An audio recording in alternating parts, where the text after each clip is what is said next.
নমস্কার বন্ধুরা, সেতার কবিতার ঘর ইউটিউব চ্যানেলে আপনাদের স্বাগতম। আজকে আমি পাঠ করতে চলেছি শরৎচন্দ্র চট্টোপাধ্যায়ের বিন্দুর ছেলের দ্বিতীয় পর্ব।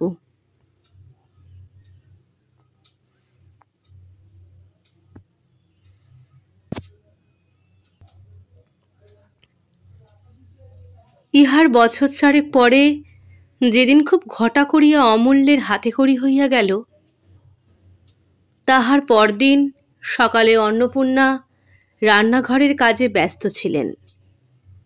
বাহির হইতে বিন্দুবাসিনী ডাকিয়া কহিল, দিদি, অমূল্যধন প্রণাম করতে এসেছে, একবারটি বাইরে এসো। অন্নপূর্ণা বাহিরে আসিয়া অমূল্যের সাজগোজ দেখিয়া অবাক হইয়া গেলেন। তাহার চোখে কাজল, কপালে টিপ, গলায় সোনার হার, মাথার ওপর ঝুটি করিয়া চুল বাঁধা, পরনে একখানি হলদে রঙের ছোপান কাপড়, এক হাতে দড়ি বাঁধা মাটির দোয়াত, বগলে ক্ষুদ্র একখানি মাদুর জড়ানো গুটি কয়েক তালপাতা। বিন্দু বলিল, দিদিকে প্রণাম করো তো বাবা। অমূল্য জননীকে প্রণাম করিল। তাহার পায়ে জুতা নাই, মোজা নাই, পরনে নানাবিধ বিলাতি পোশাক নাই। অন্নপূর্ণা এই অপরূপ সাজ দেখিয়া হাসিয়া বলিলেন, এও তোর আসে ছোট বউ? ছেলে বুঝি পড়তে যাচ্ছে? বিন্দু হাসি মুখে বলিল, হ্যাঁ, গঙ্গা পণ্ডিতের পাঠশালে পাঠিয়ে দিচ্ছি। আশীর্বাদ করো দিদি, আজকের দিন যেন ওর জীবনের সার্থক হয়। চাকরের দিকে ফিরিয়া চাহিয়া বলিল, ভৈরব, পণ্ডিত মশাইকে আমার নাম করে বিশেষ করে বলে দিস, ছেলেকে আমার যেন কেউ মারধর না করে। দিদি, এই 5টা টাকা ধর, বেশ করে একখানি সিদে সাজিয়ে টাকা কটি দিয়ে কদমের হাতে পাঠশালে পাঠিয়ে দাও। বলিয়া সে গভীর স্নেহে চুমা খাইয়া ছেলেকে কোলে তুলিয়া লইয়া চলিয়া গেল। অন্নপূর্ণার দুই চোখে অশ্রু উচ্ছ্বসিত হইয়া উঠিল। তিনি বামন ঠাকুরনকে উদ্দেশ করিয়া বলিলেন, ছেলে নিয়েই ব্যতিব্যস্ত, তবু পেটে ধরেনি, তাহলে না জানি ও কি করত। পাচিকা কহিল, সেই জন্যই ভগবান বোধ করি দিলেন না, 18-19 বছর বয়স হলো। কথাটা শেষ হইতে পাইল না। ছোট বউ একা ফিরিয়া আসিয়া বলিল, দিদি, বড়ঠাকুরকে বলে আমাদের বাড়ির সামনে একটা পাঠশালা করে দেওয়া যায় না? আমি সমস্ত খরচ দেব। অন্নপূর্ণা হাসিয়া ফেলিলেন, বলিলেন, এখনো সে 2 পা যায়নি ছোট বউ, এর মধ্যেই তোর মতলব ঘুরে গেল। না হয় তুইও জানা, পাঠশালায় গিয়ে বসে থাকবি।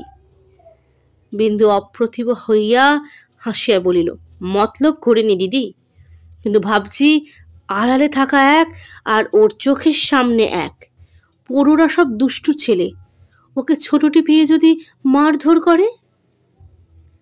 অন্নপূর্ণা বলিলেন, করিলেই বা, ছেলেরা মারামারি করেই, তাছাড়া সকলের ছেলেই সমান ছোট বউ, তাদের বাপ মা প্রাণ ধরে যদি পাঠশালে দিতে পারে থাকে, তুই পারবি না কেন?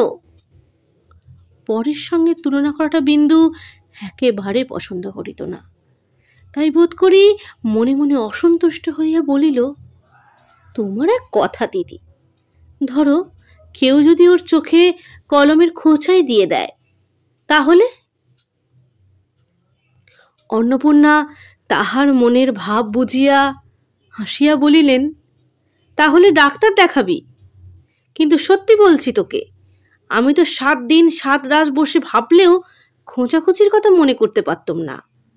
এত ছেলে পড়ে, কে কার চোখে কলমের খোঁচা দেয় তাও তো শুনিনি।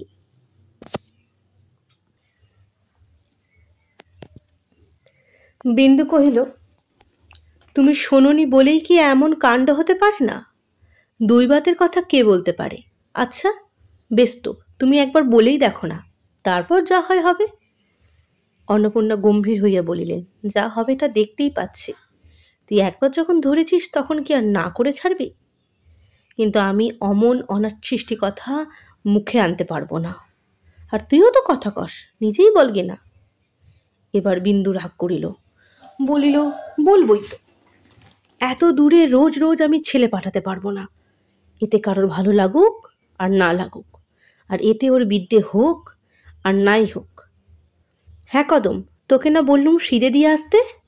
হাঁ করে দাঁড়িয়ে আছিস যে?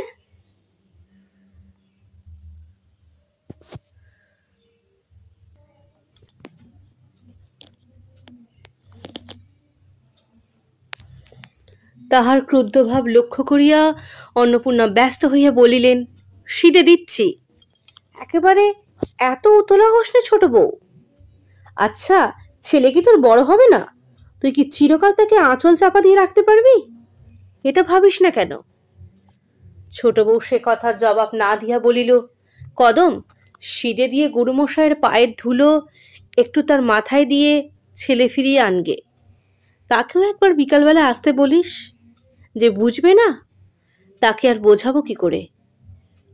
বলছি, ছোটটি পেয়ে যদি কেউ মারধর করে, না চিরকাল কি তুই আঁচল চাপা দিয়ে রাখতে পারবি?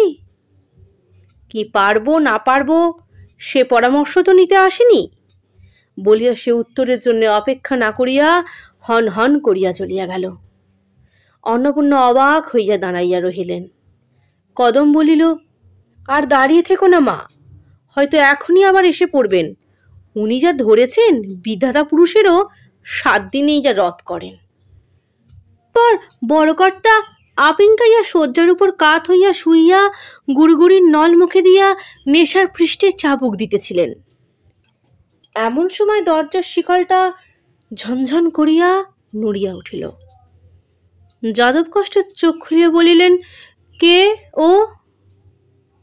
অন্নপূর্ণা ঘরে ঢুকিয়া বলিলেন, ছোট বউকে বলতে এসেছে, শোনো। যাদব ব্যস্ত হইয়া উঠিয়া বসিলেন। ছোট মা? কেন মা? ছোট বউকে তিনি অত্যন্ত ভালোবাসিতেন। ছোট বউ কথা কহিল না।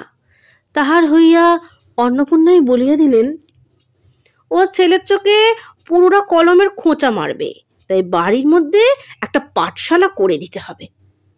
যাদব হাতের নলটা ফেলিয়া দিয়া শঙ্কিত হইয়া বলিয়া উঠিলেন, কে চোখে খোঁচা মারলে? কই দেখি, কিরকম হলো? অন্নপূর্ণা তাহার হাতের নলটা তুলিয়া দিয়া হাসিয়া বলিলেন, এখনো কেউ মারেনি, যদির কথা হচ্ছে। যাদব সুস্থির হইয়া বলিলেন, ও যদির কথা? আমি বলি বুঝি? বিন্দু আড়ালে দাঁড়াইয়া হাড়ে হাড়ে জ্বলিয়া গিয়া মৃদুস্বরে বলল, দিদি, এই না তুমি বললে ওনার চিষ্টির কথা মুখে আনতে পারবে না, আবার বলতে এলে কেন? অন্নপূর্ণা নিজেও বুঝিয়াছিলেন তাহার কথা বলিবার ধরনটা ভালো হয় নাই এবং ইহার ফলও মধুর হইবে না। এখন এই চাপা গলার নিগুড় অর্থ স্পষ্ট অনুভব করিয়া তিনি যথার্থই ভীত হইয়া উঠিলেন। তাহার রাগটা পড়িল নিরীহ স্বামীর উপর এবং তাহাকেই উদ্দেশ্য করিয়া বলিলেন, আপিঙের নেশায় মানুষের চোখই বুঝে যায়, কানও কি বুঝে যায়? বললুম কি আরো শুনলে কি? কই দেখি কিরকম হলো? আমি কি বলেছি তোমাকে অমূল্যের চোখ কানা করে দিয়েছে? আমার হইতে যেন সব দিকে জ্বালা। নির্বিরোধী যাদবের আফিংয়ের মৌজ ছুটিয়া যাইবার উপক্রম হইল। তিনি হতবুদ্ধি হইয়া গিয়া বলিলেন, কেন, কি হলো গো?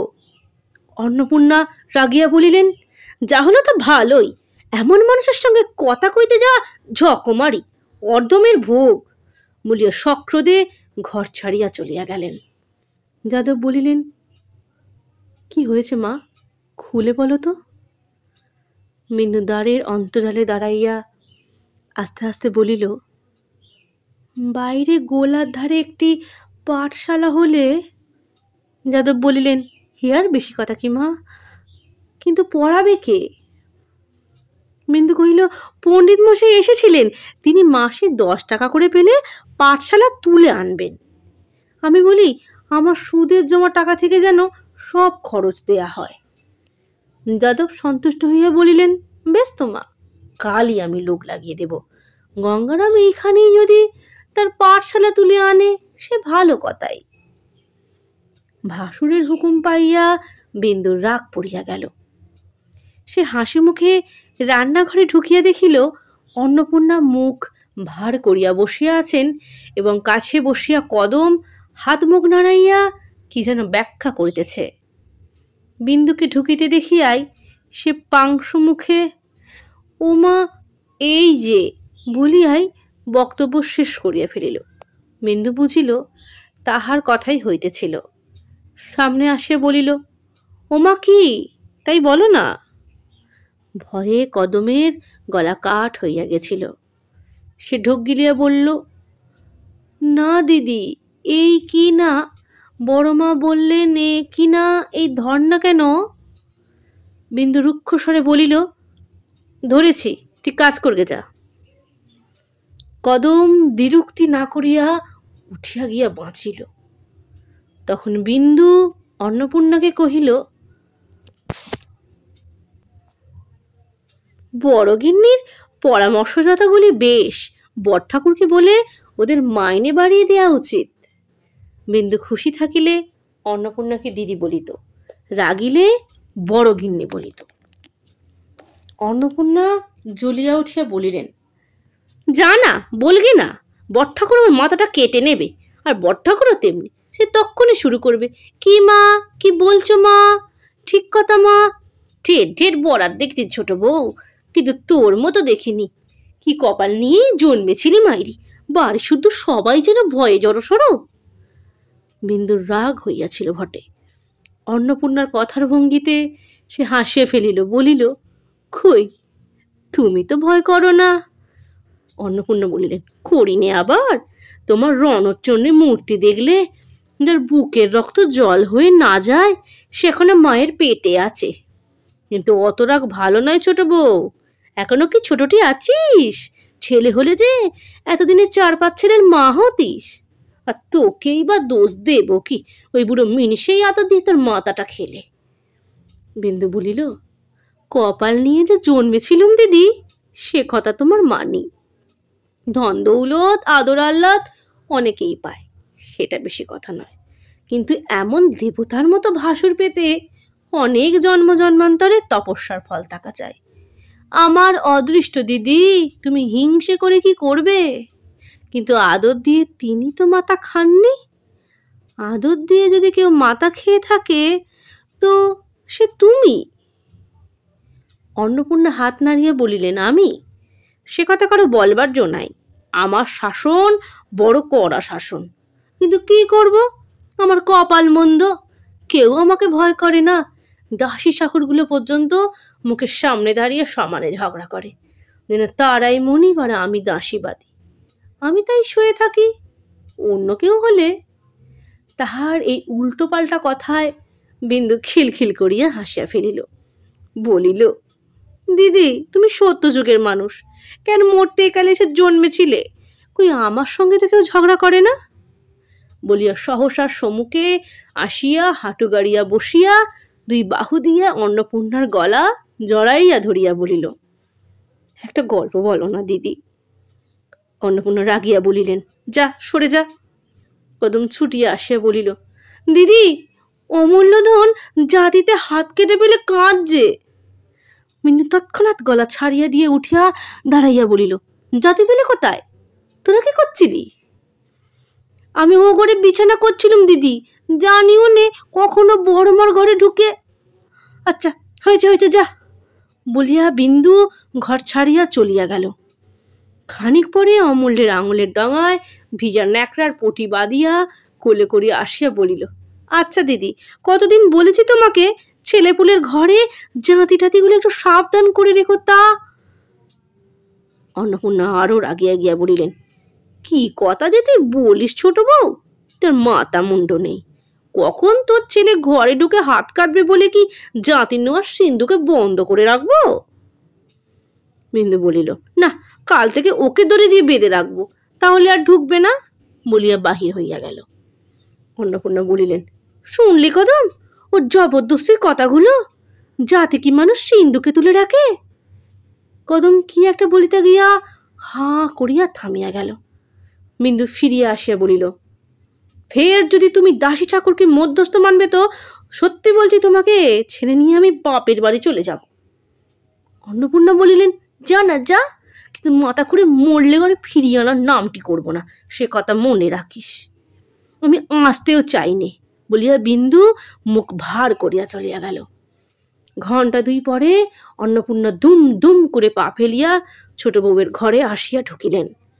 ঘরের একধারে একটি ছোট টেবিলের ওপর মাধবচন্দ্র মকদ্দমার কাগজপত্র দেখিতেছিলেন এবং বিন্দু অমূল্যকে লইয়া খাটের ওপর শুইয়া আস্তে আস্তে গল্প বলিতেছিলেন। অন্নপূর্ণা বলিলেন, খাবি আয়। বিন্দু বলিলেন, আমার খিদে নেই। অমূল্য তাড়াতাড়ি খুড়ির গলা জড়াইয়া ধরিয়া বলিল, ছোট মা খাবে না, তুমি যাও। অন্নপূর্ণা ধমক দিয়া বলিলেন, তুই চুপ কর, এই ছেলেটি হচ্ছে সকল নষ্টের গোড়া। কি আদুর ছেলেই করছিস ছোট বউ, শেষে টের পাবি, তখন কাঁদবি আর বলবি হ্যাঁ দিদি বলেছিল বটে। বিন্দু ফিসফিস করিয়া অমূল্যকে শিখাইয়া দিল। অমূল্য চেঁচাইয়া বলিল, তুমি যাও না দিদি, ছোট মা রূপকথা বলছে। অন্নপূর্ণা ধমকাইয়া বলিলেন, ভালো চাস তো উঠে আয় ছোট বউ, না হলে কাল তোদের দুজনকে না বিদায় করি তো আমার নামই অন্নপূর্ণা নয়। বলিয়া যেমন করিয়া আসিয়াছিলেন তেমনি করিয়া পা ফেলিয়া বাহির হইয়া গেলেন। মাধব জিজ্ঞাসা করল, আজ আবার তোমাদের হলো কি? বিন্দু বলিল, দিদি রাগলে যা হয় তাই। আজ অপরাধদের মধ্যে বলেছিলুম ছেলেপুলের ঘর, জাতি টাতিগুলো একটু সাবধান করে রেখো, তাই এত কাণ্ড হচ্ছে। মাধব বলিল, আর গোলমাল করো না, যাও।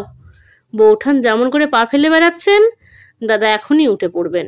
বিন্দু অমূল্যকে কোলে তুলিয়া লইয়া হাসিয়া রান্নাঘরে চলিয়া গেল।